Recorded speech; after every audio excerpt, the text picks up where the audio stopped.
Welcome everybody to another installment of the Persistent Rumor. I am Chocolate Yoddah, spelled Yoddah, and with me, as always, is my heterosexual life mate Chancleta.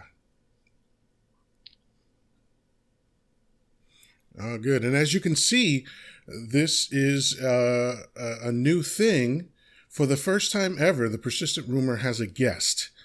His name is Justin Fornal. Hello, Justin. Hey guys. Great to be here. Thank you. So let me give you my impression of you, Justin, and then we can kind of take the conversation wherever you want to go. I believe I've known you for roughly 15 years at this point, maybe a little more than that. I remember the first time I laid eyes on you, you were resplendent in Stacey Adams gear behind the counter at Nat Sherman, the storied tobacconist from New York City, formerly, now unfortunately defunct. So you made a strong first impression visually. That was not dissimilarly to the strong visual impression you're making right now, but that was really impressive, And then, I got a chance to start talking to you, and you were making a short film about medieval torture, and I was like, okay, this is interesting shit. Right? And so as the years have gone on and up until now, very often when Chancleta and I invoke your name, it is under the auspices of the most interesting person that we know, because you're an Emmy Award-winning film producer or TV show producer. You direct, you write, you star. You've had a couple of TV shows, and of course, I believe Anthony Bourdain had you on his show, correct? Yes. Mm-hmm. Yeah. So, that's like a real bare bones description of you. Some of your hobbies are outlandish and make me feel like a slacker, even in my leisure. Mm-hmm. And, I just, we for our first guest, we just wanted to have someone crazy interesting. So maybe, I don't know if he wants to share his impression of you, or if you just want to go in and fill in the blanks of what I said, but I'll leave that up to you guys.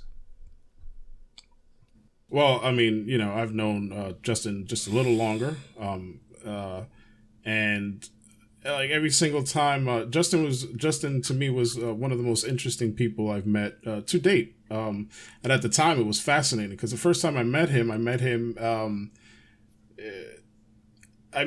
at for a bachelor party that was a mutual friend of ours. And then he shows up dressed kind of the way he was, but he was much younger at the time. And it was really out of, it just seemed like it was from another place. Like he just came from another place, like a place I wanted to know. And if you've ever fallen in love, with a man, you fall in love with a man, like this is a man's man. And it's like, that's what happened with Justin. Justin was just like this guy that was so intriguing that you're like, this is what it's about. And it's just one of these guys that you meet and you're like, I gotta get to know this guy. This guy is like fascinating. And so throughout the times it just got, it just got more and more interesting. And you're like, wow, this guy's really, really cool. He's an explorer to boot. There's never anything that he does that's like for show. It's very genuine. Like the way he everything from the way he dresses, the way he speaks, the way he befriends you, everything is very genuine. There's no show here. And that was the most fascinating part about what I witnessed, because for many people, when you see people like that are in a place like where Justin is, it's almost like it seems to be disingenuous, and that's not the thing. So, ladies and gentlemen, Justin Fornal. Well, thank you both for the very, very kind introduction, and I treasure both of your friendships, and then always enjoy both of your wit and wisdom. So it's really great to be here with both of you doing really sharing both of your great talents, which is, your language, your words, and and once again, just your wit. So thank you for having me here, and just excited to talk with both of you guys in a more formal setting than we're used to. Yeah. So it's good to be. Well, this can hardly be Yes. considered formal, but yes, slightly more than, usually we let the sparks fly, but, and while you light your pipe, I want to also point out that just a few months ago, I decided to listen to your seminar on the history of pipe smoking. And within 20 minutes, I knew that my life had changed, and now I wanted to be a pipe smoker. I'm not generally someone that succumbs to peer pressure, but you were so passionate and so knowledgeable and spoke so beautifully about pipes, and I let you know privately that on a couple of occasions that you're one of the best public speakers I've ever heard, and I'm a public speaker, and I've listened to probably hundreds of them at this point. And I literally got off the seminar, the virtual seminar, and ordered my first couple of pipes, and I've ordered a couple more since then, and just love it. Never saw myself as a pipe smoker, but now I absolutely love it. So thank you. And what are you enjoying most about smoking a pipe? I would say there's two things. Number one, there's a definite noticeable difference between cigar smoking and pipe smoking, just in terms of the flavor experience, right? But I also really enjoy the ritual of just preparing to smoke the pipe. Right. It reminds me of all the things that I've read about the Japanese concept of Zen. I read, probably 30 years ago, Zen in the Art of Archery, and it talked about how for the first 3 years, it's either 2 or 3 years, that they're learning archery, they don't even put an arrow in the bow. They just pull back the bow, the string on the bow. And you have Zen in the art, flower arrangement, you have the tea ceremony.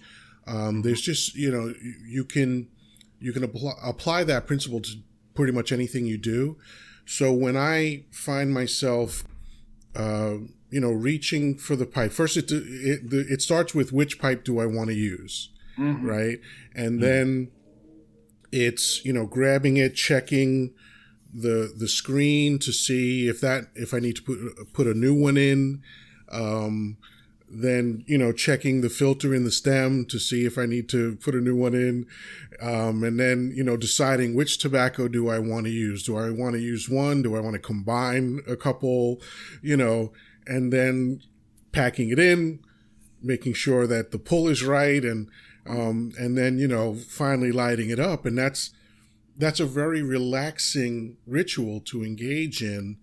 And I find that while I'm doing that, essentially my mind is empty of everything else except that, and that's the whole point of any kind of Zen ritual is to bring your mind from the common practice of having it everywhere to having it just one place.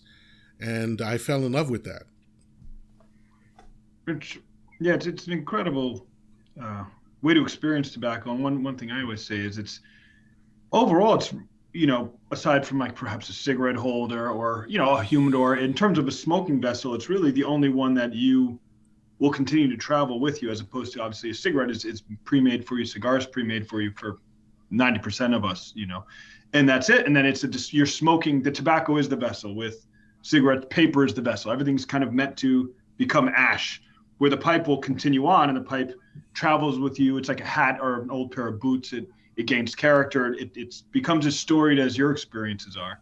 And that's one thing I love about pipes, is just that it's, you might have a particular pipe that's your travel pipe. You might have one that's meant for, relaxing at home, or, like this is a meerschaum pipe, which is, it's a mineral called sepiolite. And if you were to take it outside on a really cold day like today, it could crack. It's very light. It smokes very cool, but once again, it's not a cold weather pipe. if you wanted a cold weather pipe, you might take something like a briar, that could handle getting really hot, but having the air be really cold. So it's just interesting that, and as you're accumulating and making your own collection, that you'll find these different pipes have different purposes, because you were saying the ritual of kind of creating, it's almost like tending a fireplace too. You've got to, right. The more you, over the years, as you smoke, you're going to find little tricks to really just keep it going.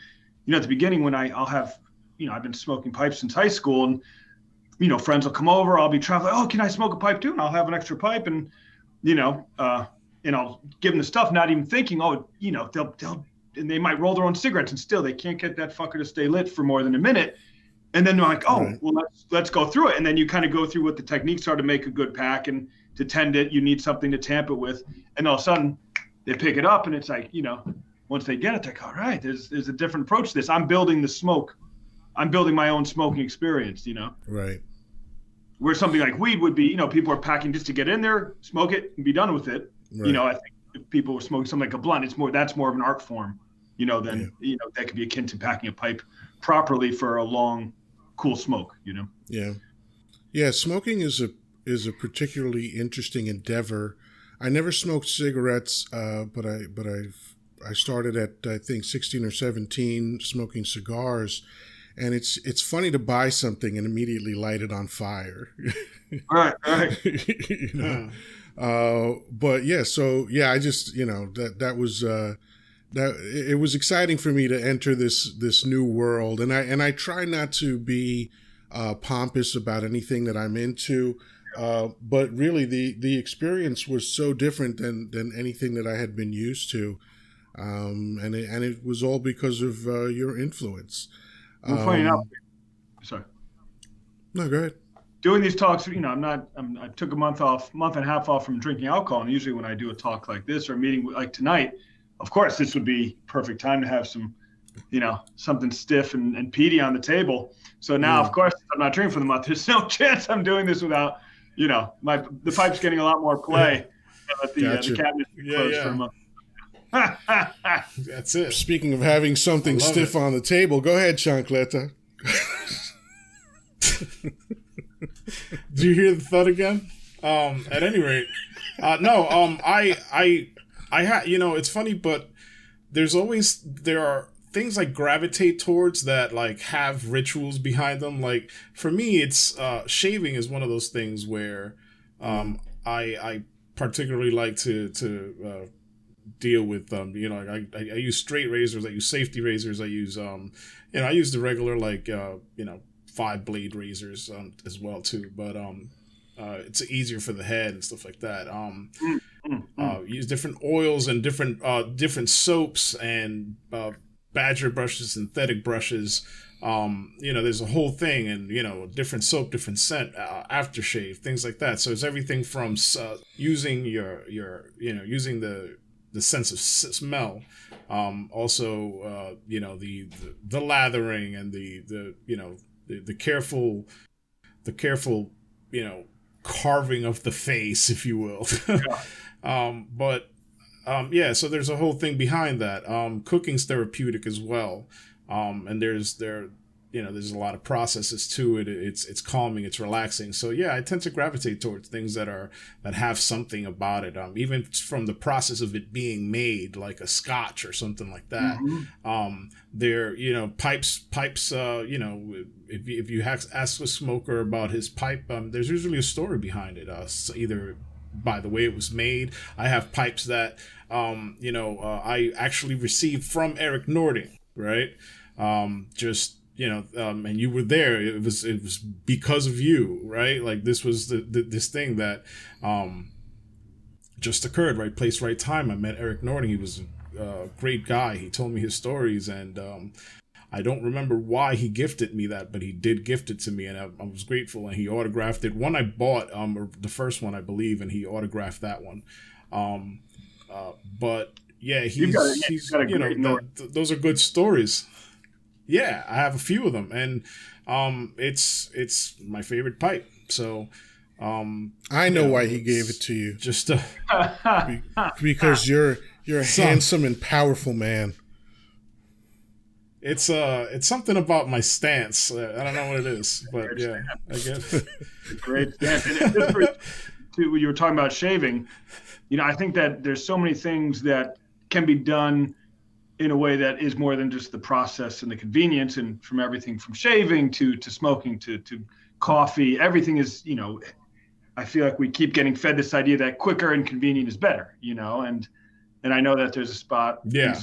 There's a soul food spot in the Bronx, and they said, fast food isn't good food, and just that idea that everything is, of course, there's a razor that you could get up and be half awake and just shave your face and, and just keep it moving, but you're never going to enjoy the moment and turn everything off. And I also use a straight razor, and, I think using a straight razor is to your own throat is good, because then you know how steady your hand is. If you can't, and I think a lot of people are afraid to use straight, I'm going to cut myself. You're going to fucking cut yourself. You're going to cut yourself a few times, but eventually your hand's going to slow and it's going to steady, and you're going to know your face, you're going to know your skin, and you're going to know how to handle a razor really well, because you can shave your own throat, and it's those things when we slow down and take our time, we get to enjoy them more, Yeah.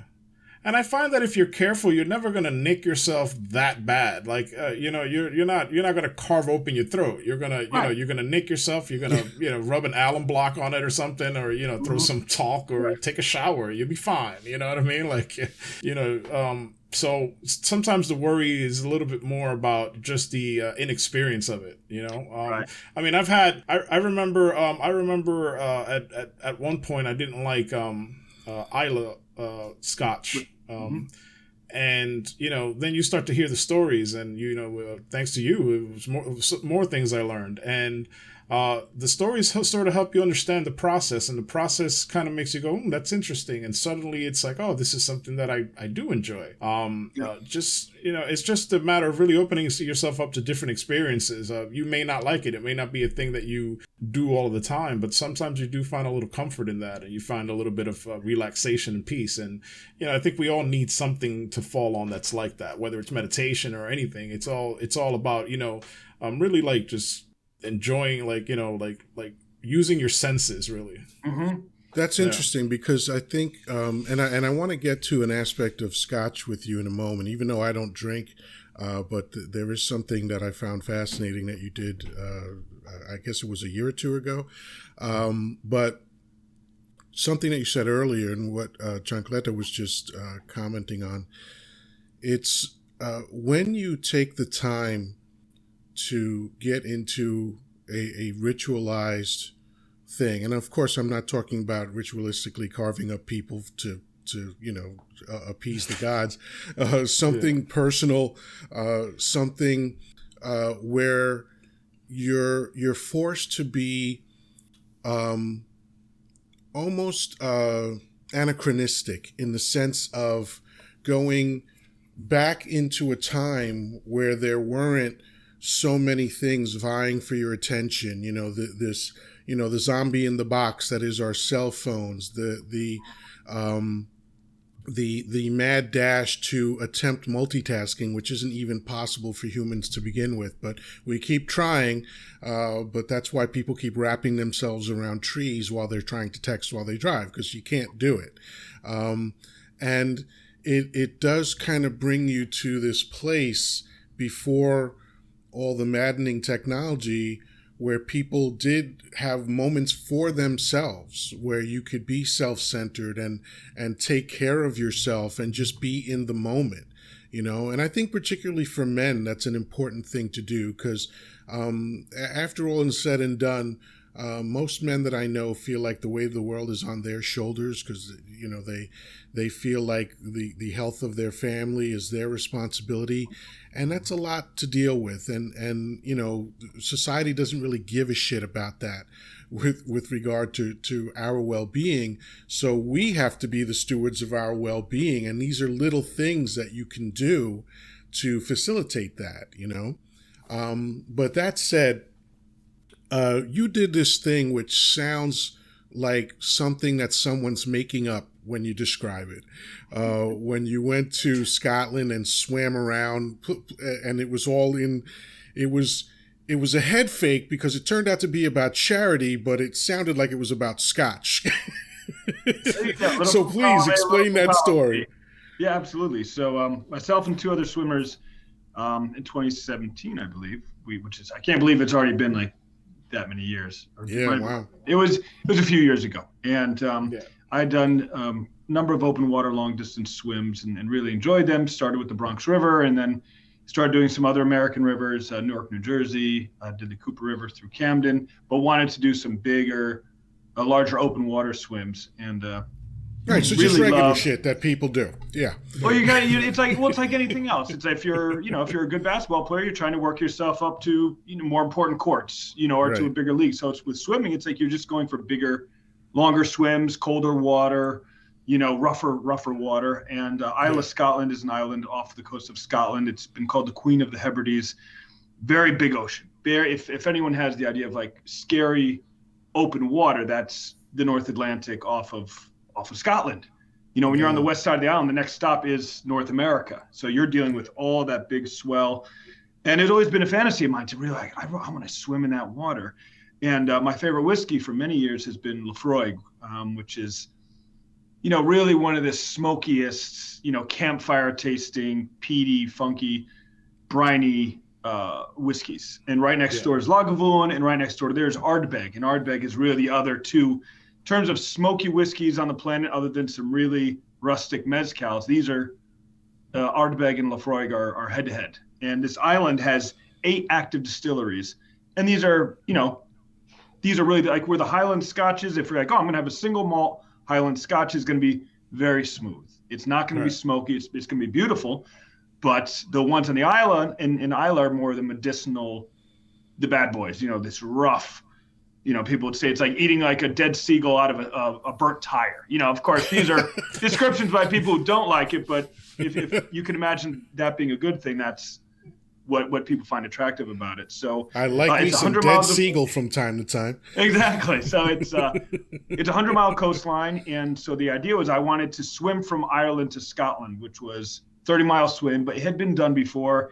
And then so we kept trying to come up with a more unique way to do it. And I said, well, what if we swim around the island clockwise, which is a 100-mile coastline, do it over 8 days. 2 other swimmers wanted to do it with me, and we had a barrel, which we wanted to tow, but we're all swimming at different speeds. And in the barrel, we'd put incremental amounts of whiskey from the different distilleries, and then basically sell it for charity. And that's what we did. So I want you to pause for a moment. Yes. And I want you and Chancleta also to reflect on the last 2 minutes of what you've been saying and just appreciate how fucking insane that sounds. Yeah. No, that's the great part of it's not what people do. Yeah. But so when I think of the what North, we love about you is that you've just got this and unfortunately we can't even share everything that we know about some of the shit that you do, but like you just get involved in things, and it's wonderful because to me there are people throughout history that sort of let people know what's possible for humans, and that's why I love that story, because it's just something that how many people have done anything like that in the history of mankind? It's probably less than 10 or 20, right? And so it's just I just love stories like that, and every word of it is true. It's documented, like it actually happened. and there was a lot of whiskey involved. There's a lot of, and the whole idea was that we're like, we're not going to drink. We're swimming, and of course, everyone knows you're there to do the whiskey swim. So everywhere you go, you're not going to make it out of there alive if you don't stop and meet with everyone from the island who has a bottle that they want to share with you. Right. And then, kind of keep all my system going. I was taking these branched chain amino acids just religiously, and I was just drinking coffee all day and whiskey all day. And then I'd have dinner. We would just have these bags of pasta just to you're just trying to fill up the system with as much carbohydrates as possible. Right. So I just cover that in hot sauce. And then by day 3, I couldn't swallow because you were drinking like a big pitcher of salt water just by being in the ocean, washing it down with branched chain amino acids, washing that down with half a bottle of whiskey a day. And then so at that point I realized I had to stop doing everything except for drinking the coffee.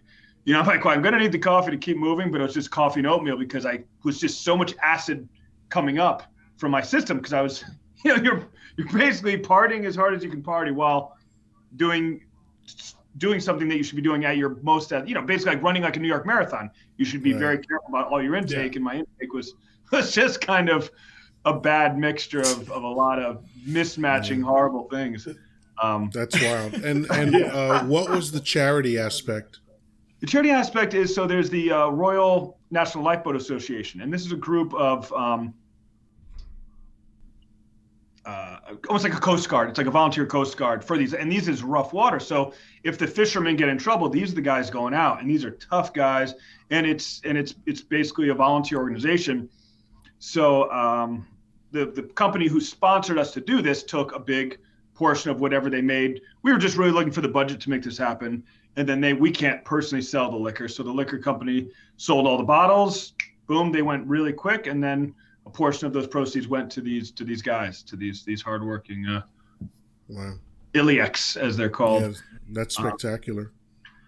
But like I said, it was an incredible experience. And just that idea of, and like I said, there's always 10 things like this that I'm working on, but a lot of times it's just, you just don't get the funding to make it happen. So a lot of things just keep going on the back burner, and then a year later they'll come back, and this was one that we were able to make happen, and that's kind of the magic, is you don't know which idea. And that, I have so many failures that I just don't tell people about, but I'm always throwing 10 things at the wall at once, and I think that's the key. Is I've seen other folks around me who are like, they put their heart and soul in something and then they get turned down or it doesn't happen. And they're so deflated that they just like, and I think if there's one thing I can encourage people to really tap into is instead of feeling down and defeated, just get pissed off. I mean, every day there's someone telling me I can't do something or that'll never happen. And I just smile and I just take that, and it just makes me more angry and have more fight to make it happen. Just so there's more people you could say, you know what, you told me what's going to happen. Well, fuck you. What's up? So I think that's, you have to have that chip on your shoulder, or you're not going to, because it's so easy to be like, oh shit, oh, my furnace just blew. Oh no, my rent's behind, or my mortgage is screwed, or, just whatever's going on. It's so easy to get deflated and totally just forget about all these things that you're dreaming about and hoping, scheming for, and it's just like, you got to just keep it on the burner. Even if it's on low, keep it on the burner. And then as soon as smoke clears and you catch up with your regular life, get back on it. Yeah, I mean, every time I meet adversity, I usually just rob a liquor store and just keep it moving, Yeah, well, but that's me. That's not for everybody. It's like, you hear like when they're like, oh, you can win $1,000 on 105, and it's like, well, that's not really going to help. Right. You know what I mean? It's like, right. Yeah. You're robbing if it's fixing the problems, man. Even like you think about robbing a bank, and you're like, well, how much would that be? And it'd be like, that might not really fix my problems, Yeah. And then you have other problems, and plus I don't run that fast. So robbing banks is not for me.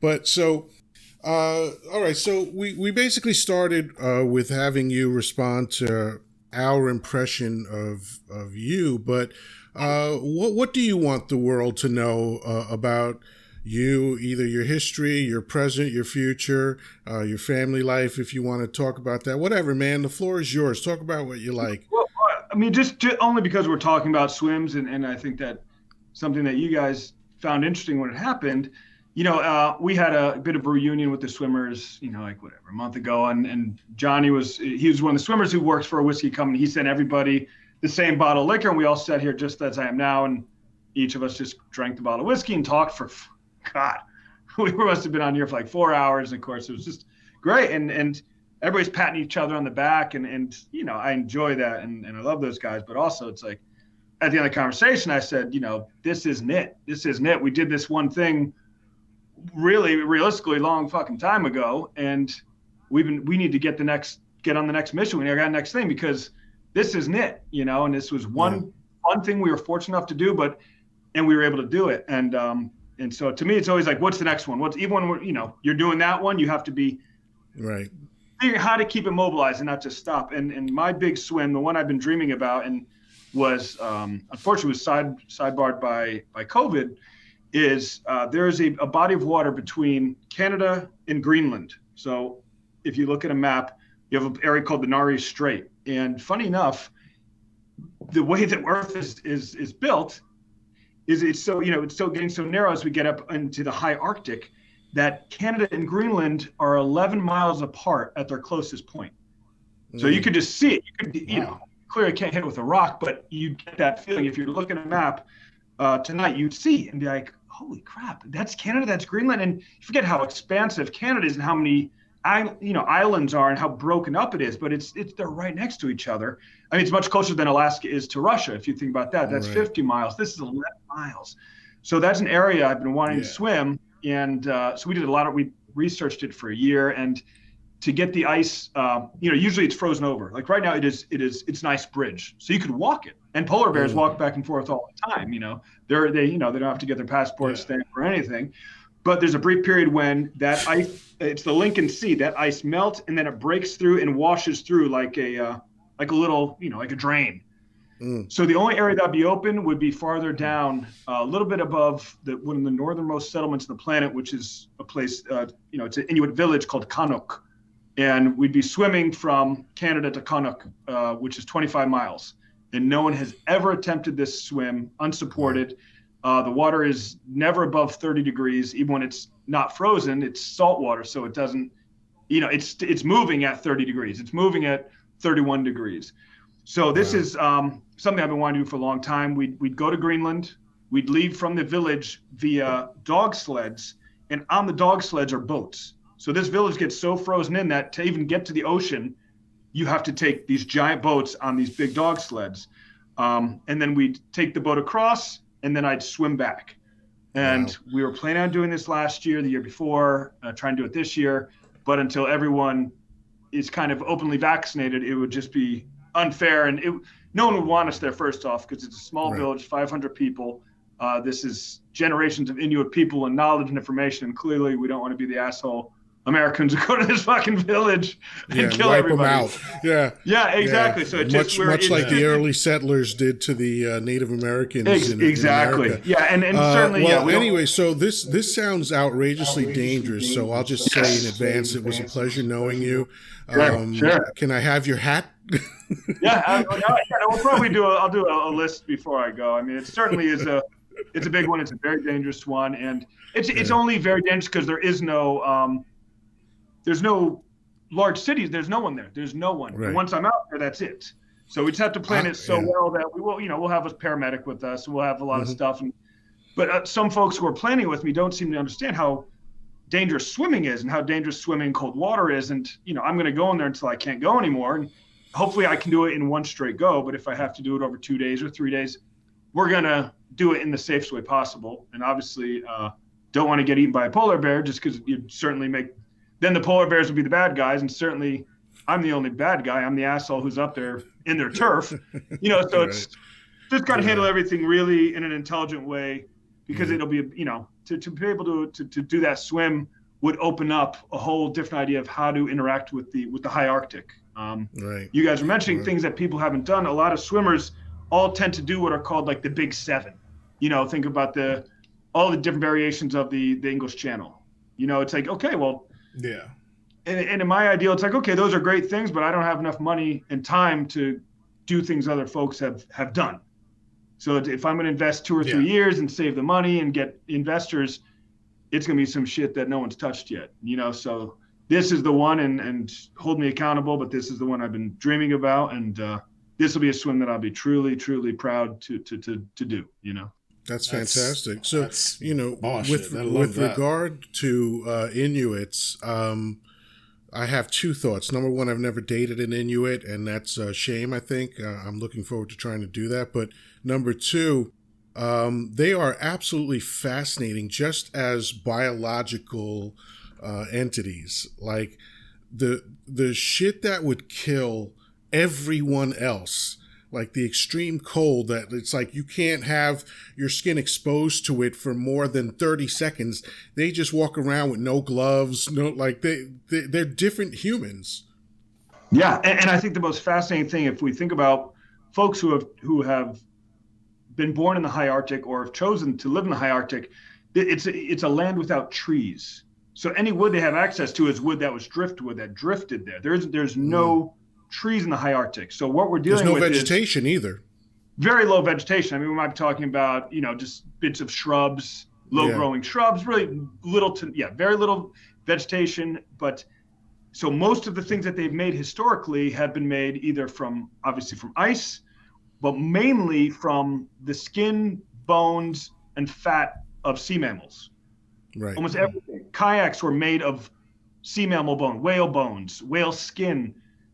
Parkers were made from seal intestines that were dried. Windbreakers. It's just absolutely phenomenal. And so much of that information is certainly not lost to history, but it's very little is outside of the academic world, or people who have studied, or of course people who live there don't even know about the absolute brilliance and adaptability that Inuit of the high Arctic have done to survive for 10,000 years, living in an environment that is below freezing. 70 to 80% of the time, below freezing. Not absolutely phenomenal. To use water, you have to melt it.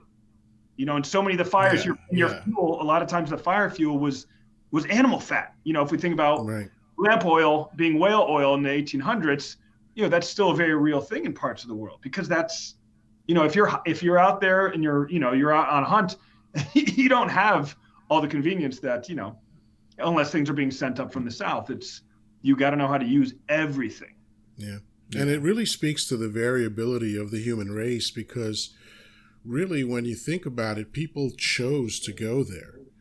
If you talk about the land bridge migration on the Bering Strait, where people from Africa and Asia came across, which is why American Indians and blacks and Asians look almost identical in certain aspects of their appearance. Just to have that kind of drive to explore, where it's like, hey, we have this country, Africa, where we're all from, that's bountiful. It sustains life easily. It's comfortable. You got to worry about being eaten by the occasional lion or some shit like that, but otherwise it's pretty cool, And hey, let's leave here and go to some place that's inhospitable completely. And instead of just turning back and going home, they go, fuck it, we'll stay. Right. And we'll figure it out. It's amazing, But you mentioned something before, drive. So obviously you have an intense level of drive to do the things that you do. We didn't even mention that you're on the board at the Explorers Club. But where does that drive come from? Or when did you recognize it? Or is it even something that you consider? I don't know. I mean, I think, like I said, something I can attribute to continuing to drive is certainly having this refusal to accept defeat. And I think that matches with drive. But the drive, I think, is really just curiosity and obsessive curiosity. And there's something that's exciting me or intriguing me, a place or an activity, it just becomes an obsession. And I have friends who are obsessed with stocks and obsessed with making money, and that's been really great for them.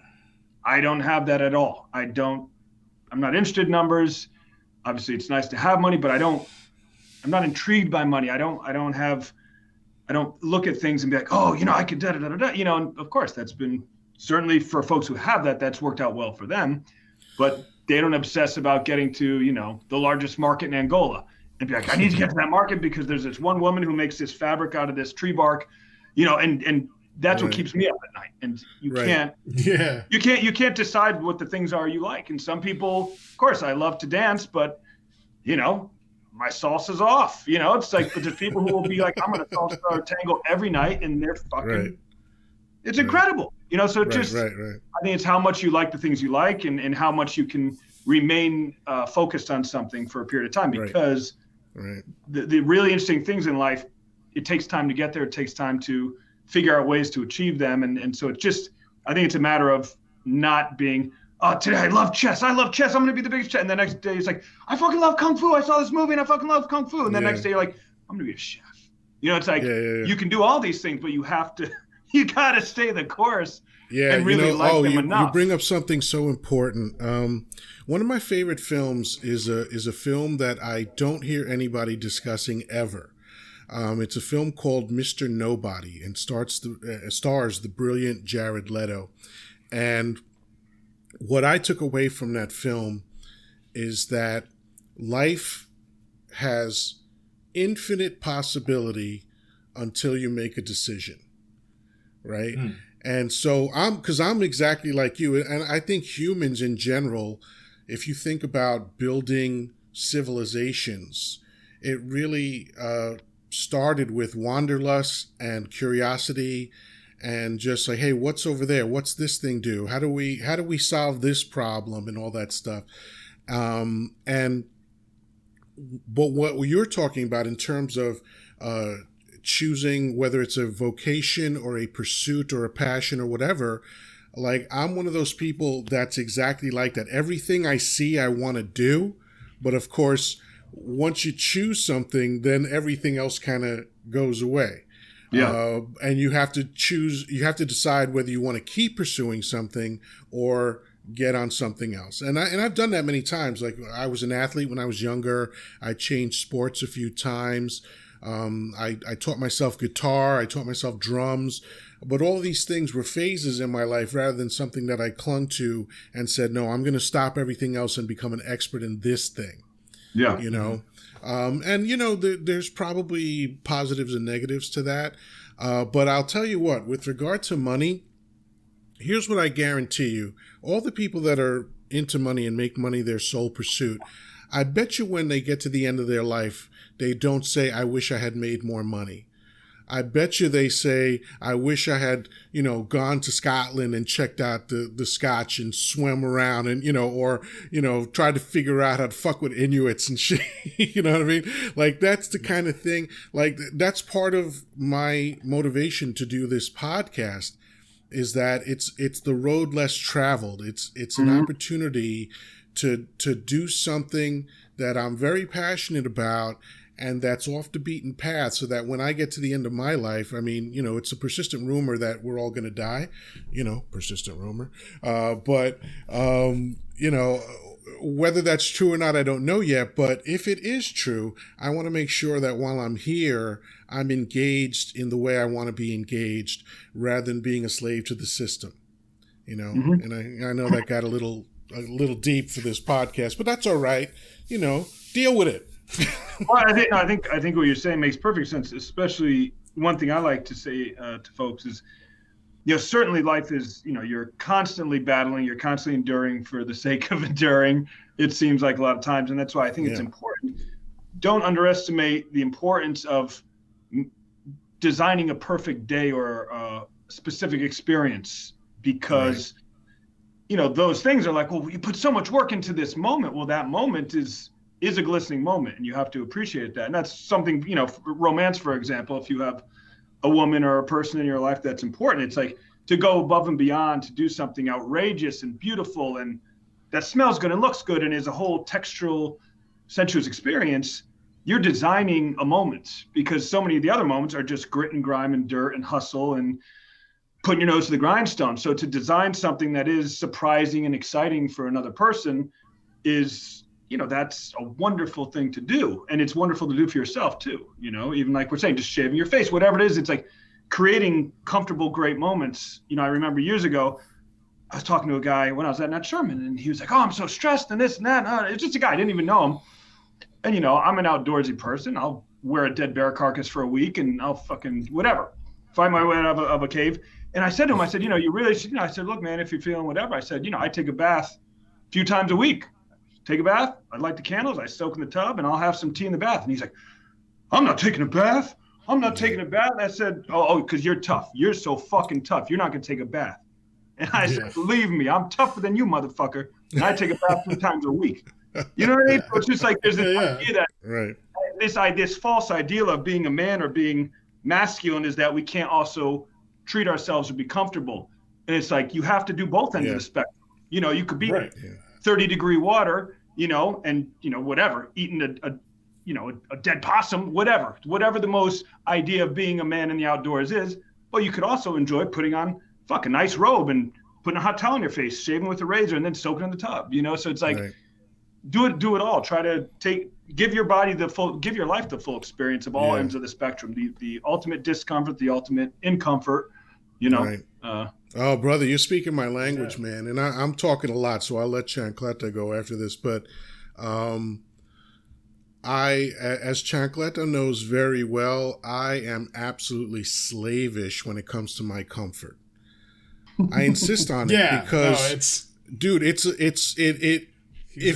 I went a little bit further with it, it would be obsessive. I'm just under that line, right?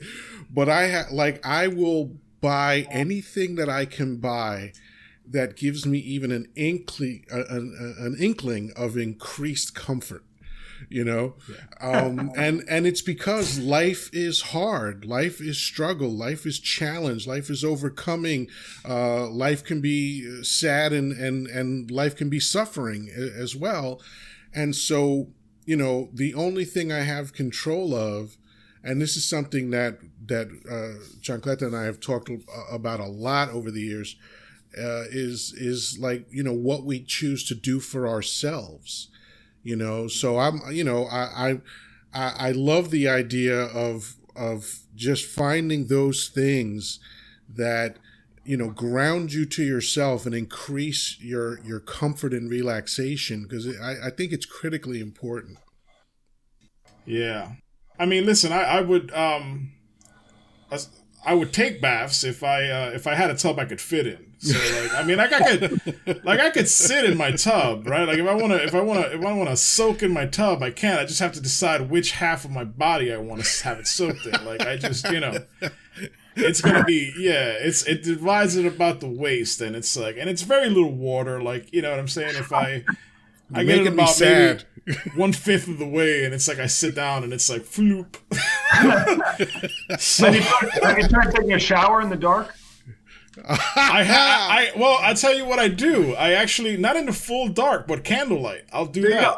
I'm telling you, man. Most of my good ideas come from being in water, in hot water in the dark area, and that's when it's very interesting. Everything else floods out. Even in one of my bathrooms now, I have a black light, and you take a shower or a bath in the black light, and you just can get in such a meditative space that you could just all of a sudden come up with stuff like it all just comes together.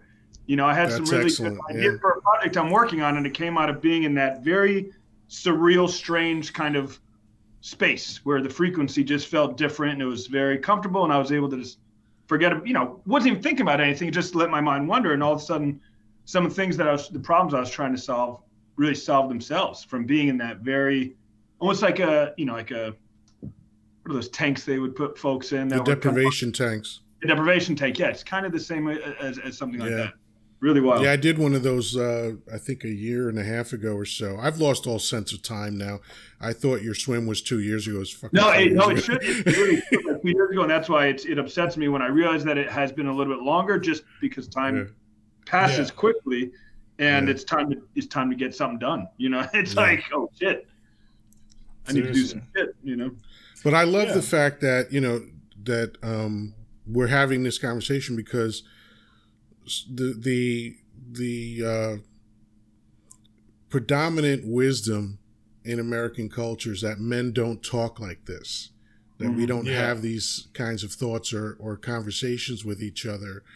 And it always bums me out when I hear that, because I'm like, I have these conversations all the time and have my whole life.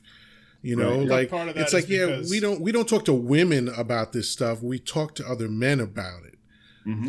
Yeah, I think part of it is that, I think we're pretty comfortable with each other. Like, we've known each other for a long time. Like, we know how we think. We know that we're comfortable enough to say, like, even if you make fun of us, it wouldn't be insulting, because we know that maybe it's just something that you're going to say just to get a laugh out of somebody, right? Like, and I think it's different with strangers. I think it's like, oh, okay, cool. I don't know if this guy's like, not feeling it or whatever. And he's like, you trying to be funny on the slide. Like, there's something about me right? There's something about me and men inherently that it's just kind of like, should I punch this guy in the fucking mouth for being funny? You know what I mean?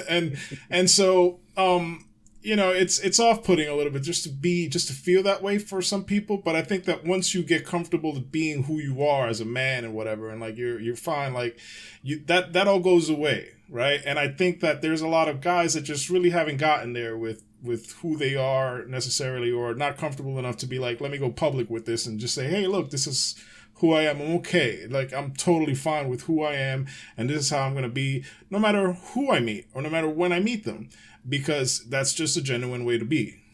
And that's it. That's my take on that. Yeah, I mean, I'm sexually attracted to Chancleta, and I don't hide it. I don't care who knows. It's cool. I told you about my dream last night, so there you go. Fantastic.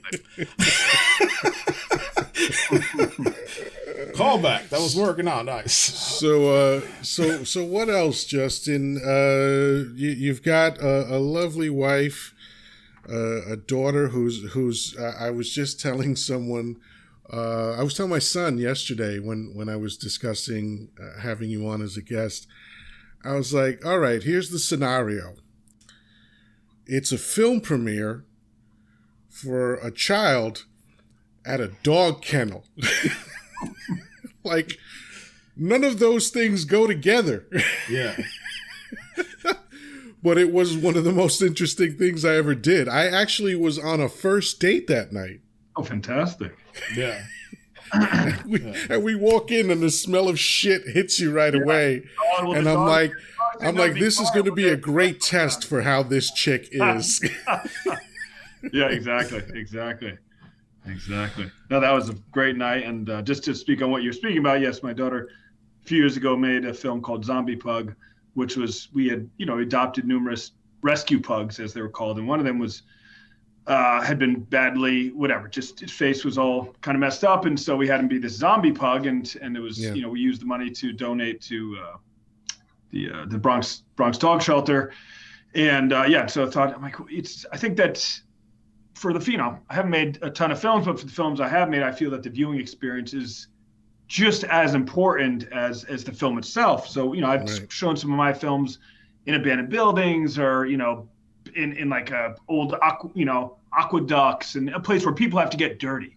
I mean, the first films in Russia, in the early 1900s, late 1800s were shown in brothels.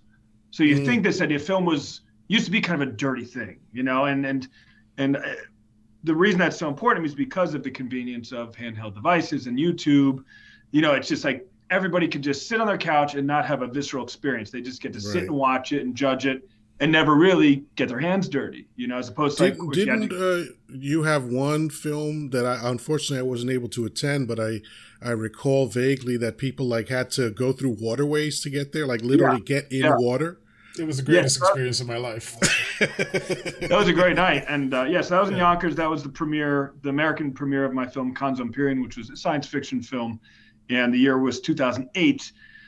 And we had shown it beneath the city of Yonkers. The Sawmill River they're funny enough, they're daylighting the river now, but it went beneath downtown Yonkers. And, I'd spent one of my hobbies was kind of in, exploring abandoned places or hidden, going into the sewers or, wherever we could go, we've gone. Like an urban explorer. Urban exploring. So we found a big, I'll call it a chamber. I wouldn't call it a ballroom because it was concrete, but had big vaulted ceilings. And we fit 150 people in there. We had a full bar.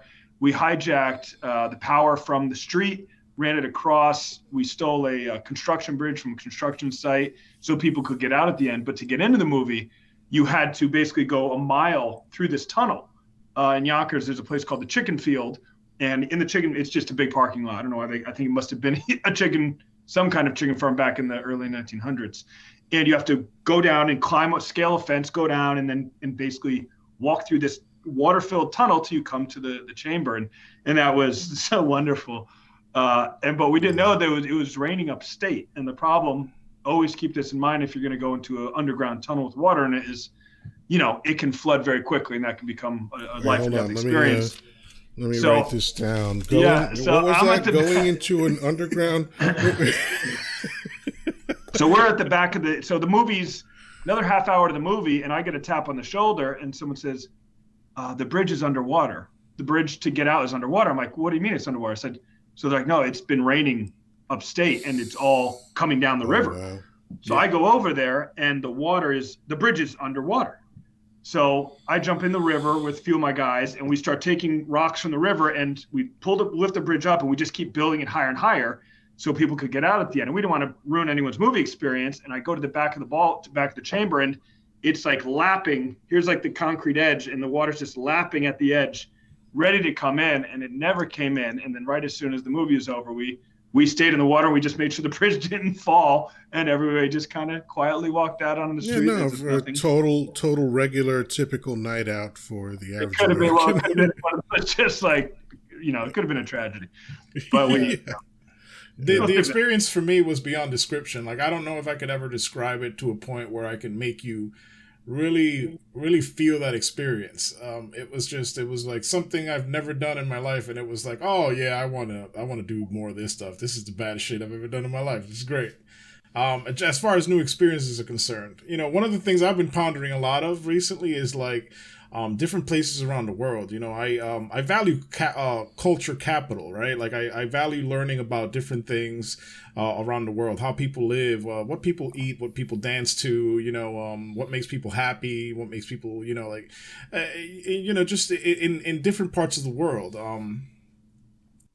So to me, it's like, and I know that, like, regardless of what's happening in the United States, we have it pretty good here for the most part. You know what I mean? There's places in the world where it's like, man, it's chaotic there. But to me, it's always fascinating to see, and not fascinating in a good way, but interesting to see how crazy a place can get. And you've explored so much of the world, and I've always wanted to know what's the craziest place you've ever experienced, like to you, where you were maybe just like, okay, well, I'm legit like scared right now, or maybe or just like really feeling vulnerable, Yeah. What would you say would be that place for you?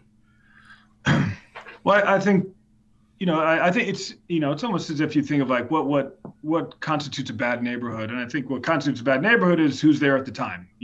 Yeah. Friday morning at 9 a.m., how many bad neighborhoods are there? Friday night at 10 p.m., all the assholes are out. Everybody's high. Everybody's drunk. They're blocking the entrance to the fucking building. Here we go.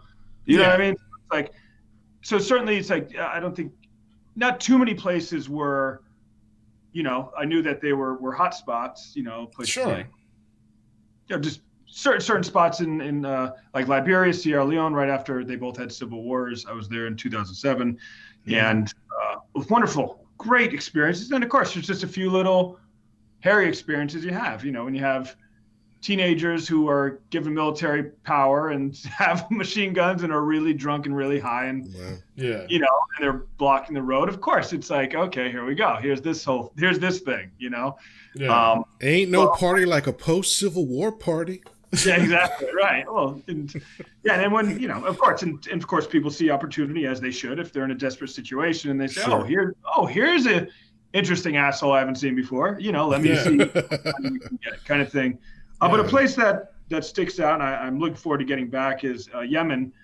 Was really an unusual place, and I was attracted to go to Yemen because it was called the Wild West of the Middle East, and of course, so that idea that this is where the most jihadis come from, because if you think about the Middle East and you think about things being kind of certainly in the earlier 2000s, you think about a lot of places are not certainly developed, but operate in a certain way, in a certain amount of order, and then you think of Yemen as being like the wild version of that. Like, this is the Wild West of the Middle East. This is where the cowboys are.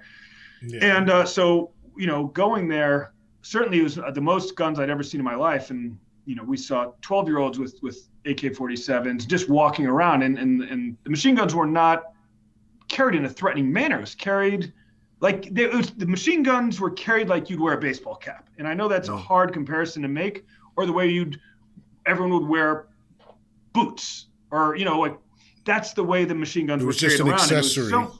It was absolutely an accessory. And I mean, the real accessory was the Jambia dagger, but you would never use that really as a weapon. That was really just an accessory. It's like, wow, every man is wearing a big, kind of beautiful dagger.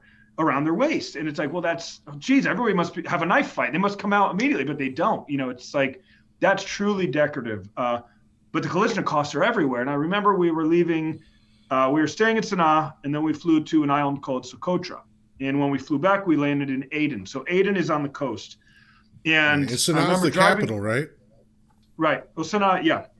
And I remember driving through Aden and seeing the most street fights I'd ever seen in taking place. And it was just, you could tell all the women are burqa'd up. The women are completely covered. And they, when they'd even get near you on the street, they'd put another veil so you couldn't even see their eyes. Oh, wow. So women were really invisible in Yemen, which is really why I didn't like being there. And I didn't like having conversations because, I have a very, my view of women is one of women need to be in power. Women need to be celebrate everything. The complete fucking opposite of what I saw in Yemen. Right. But so as we're going through, so what happens when you have no women keeping order? You have a bunch of fucking guys just beating the shit out of each other. So I remember driving through Aden and I'm like, oh shit, there's a street fight. Oh shit. Yeah. Oh shit, there's another street fight. Right. Oh shit, that dude's about to do the 2x4. I was like, we need some women out here to like chill everybody down. Sexual repression is a hell of a drug, man. It was really wild. When there are mammal studies done, sexual repression always leads to violence. Like that's just, every organism wants to bang another organism. And when you tell them that it's wrong or bad or can't do it, that's why it's very telling that you mentioned jihadists earlier and terrorists and all that. One of the incentives is 72 virgins, which is probably one of the worst thought out incentives I've ever heard. But the fact that works, like you promise someone 72 virgins, which, let's face it, once you bang a virgin, she's not a virgin anymore. So now you just got 72 bitches that are mad at you. Well, right. And I'm using the word bitch, jokingly, of course. But if anyone wants to cancel me, come at me, bro.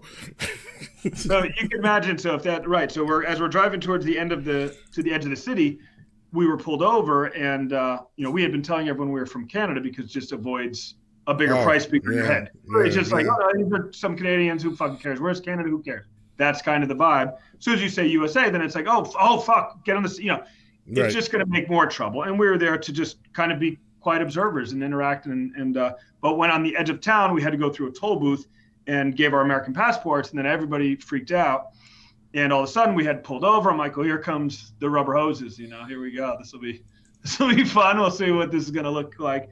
And they came up and said, well, other folks know you're here, and one of the Saudi princes is in country, so it'd be really embarrassed if you got kidnapped. And there's some folks who want to kidnap you guys. I said, they must have seen us at the airport, whatever it was. Word was out, and they said, well, you have to have a military escort between here and Aden. It's this long drive between Aden and Sanaa. So these two trucks pull up, both with 50 caliber mounted machine guns, ton of guys. And I said, they were ready for business. A 50 caliber. Well, I said, we really, we wanted to buy some daggers and Sanaa. We don't really have money for this. He said, oh no, this is free. We just have to do this because it'll be embarrassing if you get kidnapped. Yeah. And we proceeded. By the way, I'm sorry to interrupt, but I love characterizing kidnapping as embarrassing. That's really fucking funny. It's like someone walks up to you and is like, I don't mean to bother you, but we want to take you someplace and cut your head off on film. Sorry to, Yeah. Well, if you went back 20 years before this, getting kidnapped in Yemen was not necessarily a scary thing. It was, you were treated very well. You were given lots of khat, which is, the plant that you chew. Yeah. And if you were kidnapped, it was really just tribal leaders saying, hey, we need to get this road fixed. We know you're on vacation. We're going to kidnap you. And we might say some things, but it should be cool. So getting kidnapped in Yemen, when Yemen was one of the kidnapped capitals of the world, was a cool, it was kind of a cool thing. But then obviously once the jihadi thing, it became very different. Yeah. Once kind of terrorism changed and it became more about terrorism as opposed to, hey, this is my town. I'm the boss. We're going to kidnap you. And that's how it's going to be. But so as we're driving through the mountains and we're with all these military guys. I'm like, I wish they'd slow down. I kind of want to stop here and stop there. And then we see these trucks coming towards us. And these were not military trucks. These were just other trucks of men. And there was a lot more trucks. and they were packed with guys with big guns, and they were just some local militia. And then I said, and then you said, okay, wow, if these guys wanted to get us, these little soldiers are, they're probably not getting paid very much, and they're probably, who knows, they might not be that well trained. So it's just one of those situations where you did see that, okay, so there is a very real force out here of folks who could do some real damage if they knew it was us in this truck, Mm-hmm. Yeah. So seeing that kind of that balance there, yeah, is really just really interesting, and just I'm a wild place. I'm playing out this scenario in my head that you described earlier, like a dude, like, I'm going to kidnap you, but don't worry, it's going to be okay. I'm going to say some wild shit, like I'm going to threaten to cut your head off and all that stuff, but don't worry. And then I could see him on camera going, "You give us what we want, or I cut his head off." Okay. And here's the itinerary for the rest of the day. Dinner's at 6 sharp, so just make sure that you're there. That's all. And you can imagine it was like you were truly a bargaining chip, but this gentleman is still leader of this village, and he still is a great host and a fun guy at the end of the day. So it's like, wow. Certainly if you take away, obviously we're going back to more tribe clan leaders as opposed to jihadis, and in that thing it's more a bargaining chip as opposed to a message. This person's from the West, and I'm going to cut off their head to send a message. No, just fix the fucking stop sign, please. We've been calling, writing, different times. Oh man, that's wild. It's truly wild. Wow. Yeah. But I'll tell you, I had a similar situation recently. I went to Starbucks, and when they gave me my latte, it was way hotter than I expected it to be. So I relate to what you're saying. I'm not really going to kill anybody. Right. I was going to yell a little bit.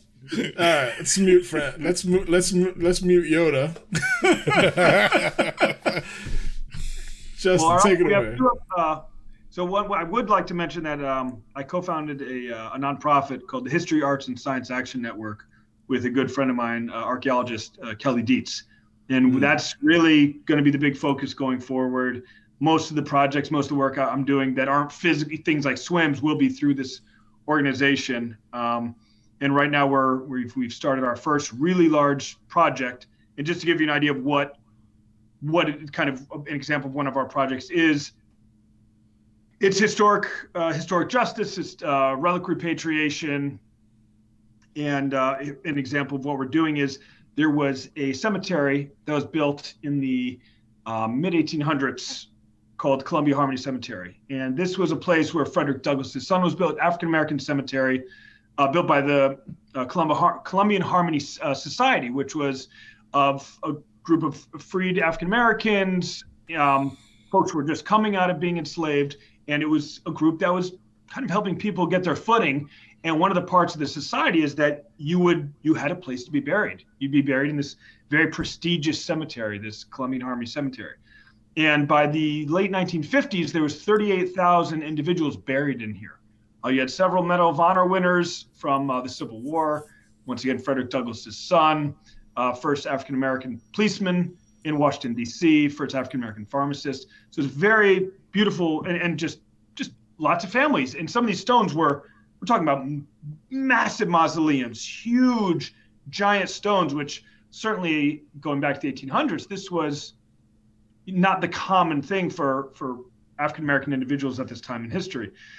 And so in the late 1950s, the cemetery had fallen on hard times. They were behind on taxes, and they sold the land. And the individual who bought it then sold the land to build a metro station. And this is in downtown Washington, D.C. Oh, wow. And so what happened after that is quite unfortunate, but not uncommon, was the bodies were moved because the land was deemed too valuable to be a black cemetery. Oh, God. It's like nobody ever watched Poltergeist. I mean, come on. Right, exactly. Yeah. So they moved, as it's claimed, they moved all the bodies, which as many as they thought they moved, to New Harmony Cemetery, which is in Maryland. And all the stones, the original stones, were taken out and put in a big pile and put up in the newspaper, riprap for pickup, basically debris, construction debris for pickup. These are historic stones. These are people's life savings, these stones. These are, and there they are, a giant pile. So a farmer in King George, Virginia, over the course of 2 years, had several dump trucks and picked them up because he had 2 miles of coastline on the Potomac River that was eroding. And the idea was that, if I get some of these big chunks of marble and granite and throw them in the river, it'll stop my coastline from eroding. So this individual takes thousands of these precious, beautiful pieces of history and spirituality and dumps them in the Potomac River on his land. So this story had been kind of, some people knew about it, a lot of people didn't know about it, but folks who'd be kayaking would constantly come across these tombstones on this one piece of coastline in the Potomac River. And then it was bought by a Virginia senator, bought the land and was walking with his wife and noticed all these stones. So a few people started talking about it and eventually contacted our organization. And so we started working with the descendants of people who were buried there originally. And so we're moving, which we removed 60 stones already by hand, and we're taking them to where the bodies are. And we're going to build a big memorial wall with kind of an interpretive trail with historic plaques to kind of explain what happened and try and, kind of mix a little bit of historic, fixing the situation a little bit, but also have it be an informative place for folks to go and learn and kind of hear the story of what happened, but also learn about some of these important folks from African American history who are now who were buried there originally. Right. Wow, that's amazing. So, what are you guys doing fundraising at this point? So it's a contract. It's with the state of Virginia. So we'll be, the project is funded at this point. We started doing some fundraising at the beginning until we could, and we volunteered our own time for a year, to really get to be able to film and to go there and get permission to remove the stones. And so it took about a year of work to get everything where it needs to be. And CBS Sunday Mornings did a nice story on it. It was on the cover of the Washington Post, like 2 months ago. And now it's all about getting back in that water, moving stones and cleaning them off and cataloging everything and then moving it to the new location and building, designing a memorial wall from the original stones. Wow, that's amazing. So now, is there either a website or a social media presence for this project? Yes. And it's HASAN worldwide.org. So it's HassanWorldwide.org. HassanWorldwide.org. Excellent. We'll be doing sure to put a link in the description for that. That's fantastic. Yes, please. And the project, so these are the kind of projects, and these are three to 4 year projects. So where a lot of things I've done in the past have had to be very quick and dirty. Oh, we got to get in. You got a week to figure this out. It's like, these are things that are going to take time and they're bigger projects. And so I'm really excited to be embarking on them because they're, I think they're things that need to happen. And this came out of that Turner skull. It's kind of how we started this whole, organization in motion. That's great. Wow. So if people are not convinced at this point that you are in fact the most interesting human being in the world, I don't know what'll do it. There was nothing we could have done to undersell that, or to oversell it. It's just impossible. It's great. So. And I see you shaking your head. I know you're you and you don't think it, but fuck you. You're wrong. You're the most interesting person that anybody knows. You're so used to yourself. That's what it is. Like you spend all this time in your brain and But the other project, I think this is one I'd be interested to really tell you guys about it because it's in the planning stages. So the Tombstone project is up and running, but the other project we're working on right now, and I just came back from Natchez, Mississippi.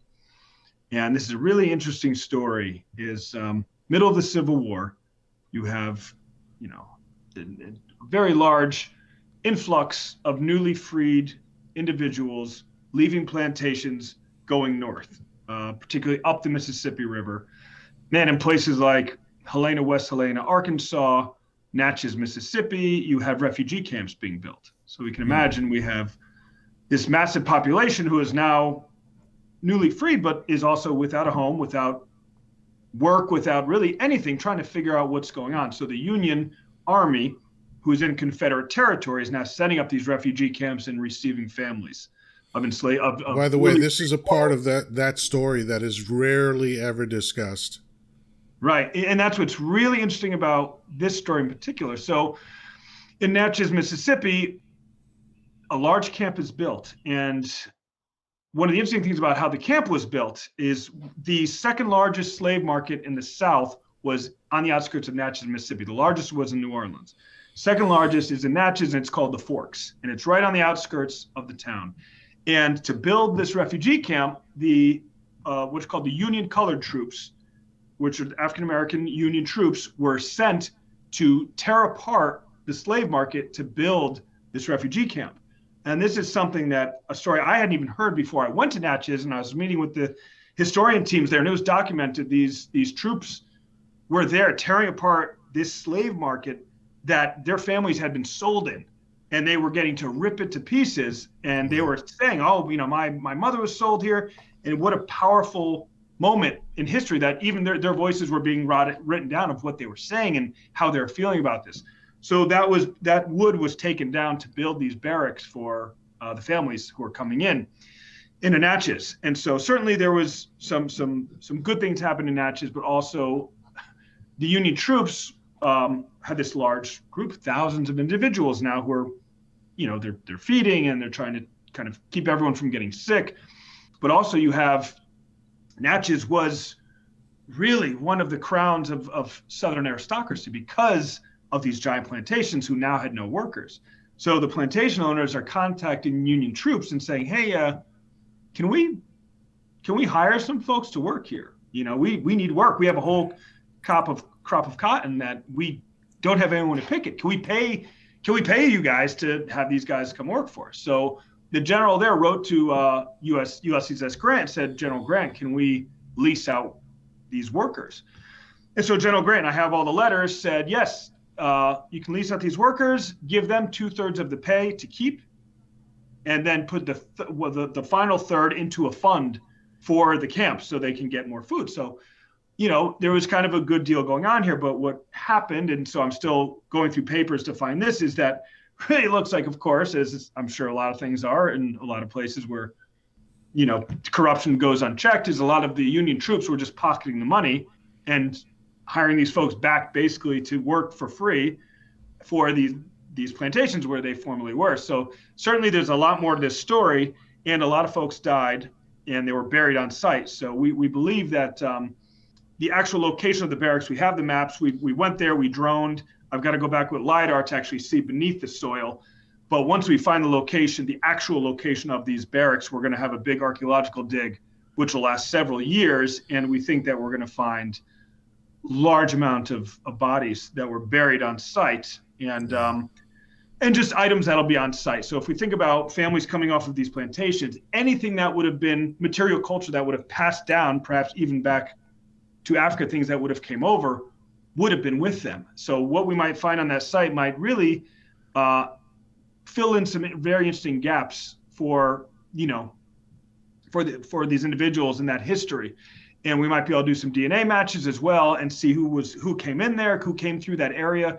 So it's a really big project, and I think that Natchez has a lot of stories to tell, and it's a place that not a lot of people know about, but it also has the last it was called the most southern place on earth. So if you read about it, there's a lot of books written about Natchez because it was the crown jewel of the antebellum South, where you had these fiefdoms ruled over by these slave-owning plantation owners. And so the houses, but so many of them were doing business with the North that they weren't resistant. So if you think about General Sherman coming through his march to the sea, just fucking decimating the South, Natchez was left pretty much untouched. So it's really one of the last places in America that still has all these original plantation houses as they were 200 years ago. Wow. So it's a very strange place, and it has a very unusual history, and it's a very liberal city. And so, going there, it certainly is not this very southern Mississippi. It was it's a very friendly place, and it was a very diverse place. But certainly that's somewhere where I'll be kind of planting my, hanging my hat for the next few years, going there quite regularly to work on this project to try and find this camp. And what we might find buried on that site, I think, is going to be very telling. Yeah, that's amazing. So you mentioned the word decimate. have you ever heard the genealogy of that word? It's actually pretty interesting. I think you'll appreciate this. So, the Romans had a practice where they would take, I guess, a platoon or whatever they called it, but it was 10 guys. And if there had to be a disciplinary action, like, they fucked up or a couple of them fucked up, whatever it was, instead of punishing all 10 of them, what they said was, you have to decide which one of you we're going to kill. Because deci is 10, right? So decimate means to reduce by 1/10, and that's where it came from. Now people use it to mean destroy and all that stuff, but it started out with pick which guy we're going to kill out of you 10. Yeah. Yeah. That's really interesting. Yeah. So anything else, Chancleta? Any other thoughts, questions? No, man, I think we've covered all bases. One thing that we haven't discussed is Justin is the official culinary ambassador of the Bronx. Yes. Yeah. Yes, I alluded to that. That's why you wound up on Bourdain's show, right? So yes, absolutely. And that's where that was that's the first thing that I saw you produce was Bronx Flavor. So talk about that a little bit. That Sure. By the way, that show, I know I've told you this before, but that show was fucking hilarious.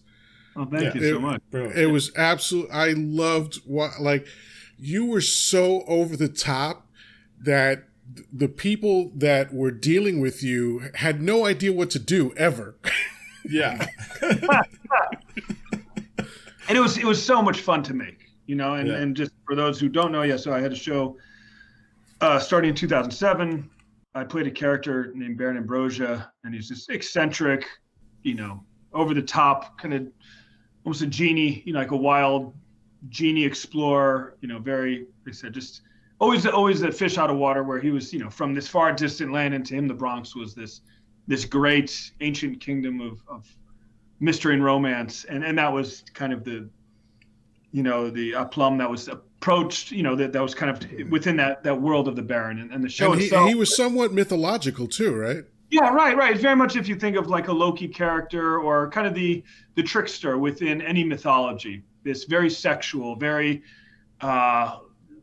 just always drinking, always dancing, always wanting to have sex, always want to eat everything. This, this very Bacchus, this bacchanalian character, very much wine woman song, and no matter who the culture was, he would just dive in, and that's what made it really fun.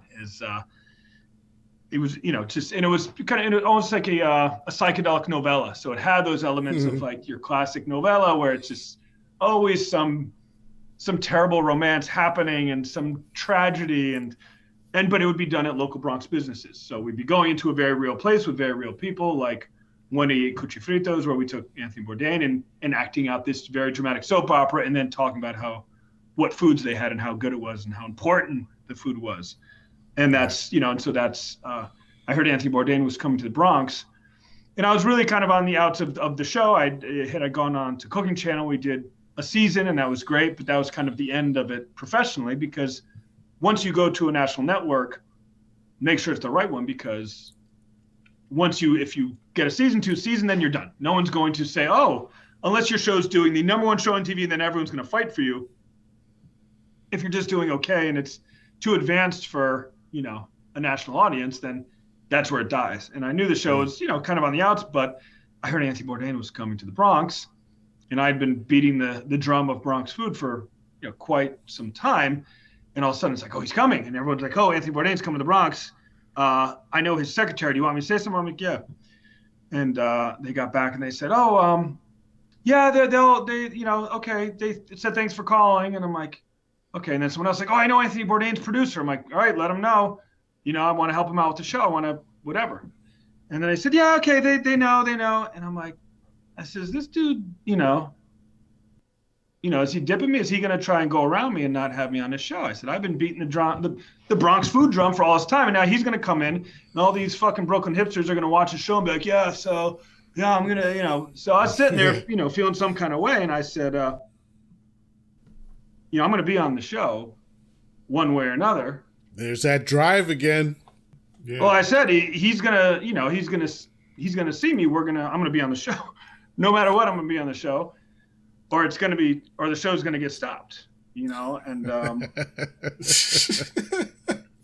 and I called up, I told my family, and I said, I'm going to stop the show if he doesn't have me on the show. When he comes to the Bronx, I'm going to shut it down.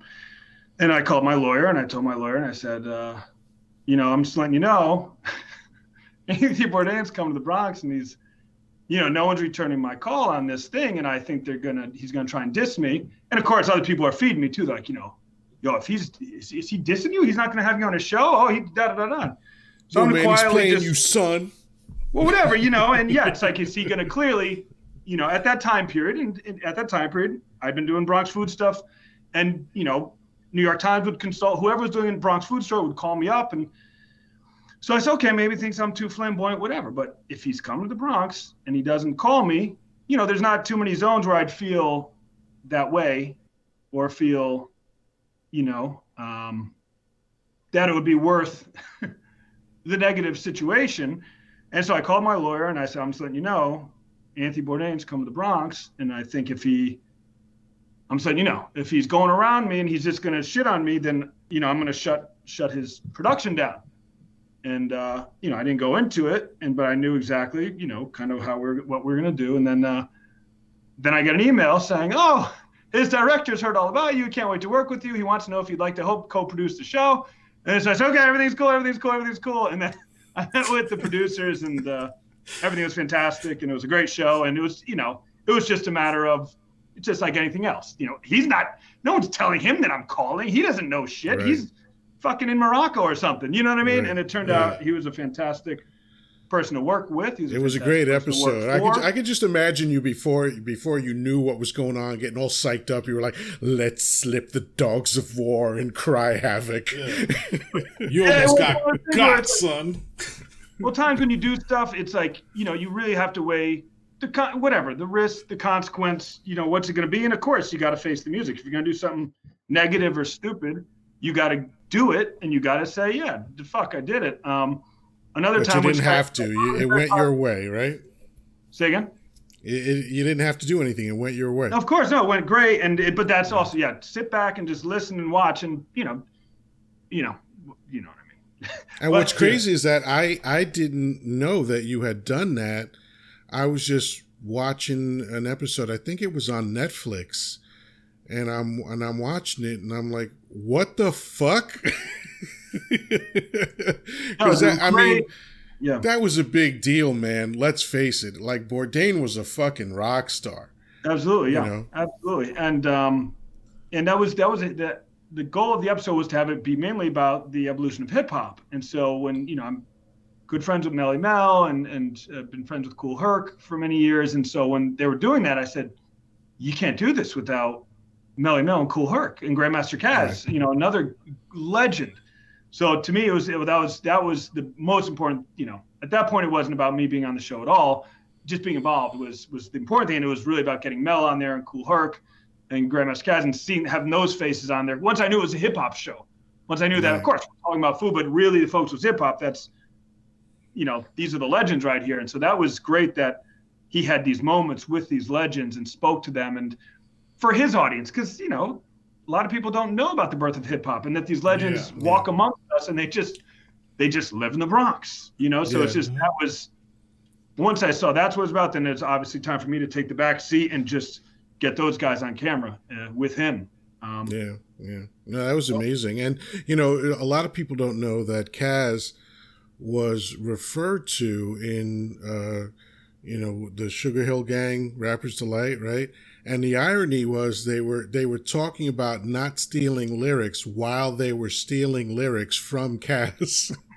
Well, they asked him to write the lyrics. No one knew that song was going to blow up the way it did. And then, of course, it's Caz's flow, and he recorded another version of it with his, his words and everything. So, of course, he's continuing to do amazing things and continuing to just be an incredible, still an incredible lyricist. It's just unbelievable. Yeah. And hopefully continues to get his due, Yeah. And I think, Chancleta, you grew up like blocks away from Kool Herc, right? I believe so. I don't remember. I remember actually speaking to Herc at one of Justin's events, and he was in the area. I grew up in Grand Concourse, 170th Street, and so I grew up near him. I don't know how close. I just don't remember how close, but it was definitely within the vicinity. 1520 Sedgwick. So 1520 Sedgwick is like. Yeah, so 1520 Sedgwick is basically like if you keep going on the Grand Concourse and you hit Fordham Road and you bang a left, then that's pretty much where you're at. So, it's not that far at all, but it just it wasn't like that's where the party started. Like that's the original like literally. Like where the break beat started, and and that's what it is. And oftentimes when I tell people, it's like, listen, people are like, people who have like certain bad connotations or bad associations with the Bronx, like or even just any urban areas where there's hip hop. Hip hop had a lot of bad stigma back in the day or whatever, and now it's like the number one genre of music listened to. And that's the story. That's where it is, and that's why like the Bronx is such a great place, because it just has a lot of that, a lot of that charm. What I find is that when my family immigrated to America, I was 2 years old from the Dominican Republic, and I lived in Washington Heights, New York City, for only 5 years of my life, but it was my formative years. So even though I've never lived in New York City proper since then, I've always felt like a New York City guy. Like that's just, so it doesn't matter where you move to, when you come from or come up in this kind of environment, you're a New Yorker. Yeah. You know what I mean? Like you're a New Yorker forever. Like wherever I have gone in America, whenever I've traveled, to the South Pacific, it doesn't matter. I'm a New Yorker wherever I go. Yeah. New York City is like pretty much the same with varying degrees of wealth. That's it. Like, Yeah. Like and it's the center of the known universe. Let's face it. Pretty much. I don't want to say the universe because that would be presumptive, but the known universe, yes. New York City is the center of the known universe for sure. So yeah. Didn't you say you were driving from California and there was a sign in California that points to New York? No, I remember. You're kind of in the ballpark. I was talking to a guy one time, and extolling the amazing virtues of New York City. And he says, well, I'm from Columbus, Ohio. It's a really nice place. And I said, I agree 100%. I've been to Columbus, Ohio. Most beautiful streets I've ever seen, the cleanest city I've ever seen anywhere. I said, but here's the difference between New York City and Columbus, Ohio. When I was in Columbus, there were signs telling me how to get to New York City. But when I'm in New York City, I don't see a fucking sign anywhere telling me how to get to Columbus, Ohio. Yeah. Because I'm a bastard. Killing them small town boys. Yeah. I had to put him in his place, But anyway, so I have to say, man, I am so thrilled that we got to do this. It's not quite as much fun as hanging out and uproariously laughing the way we normally do, but this is great. I love having you as a guest.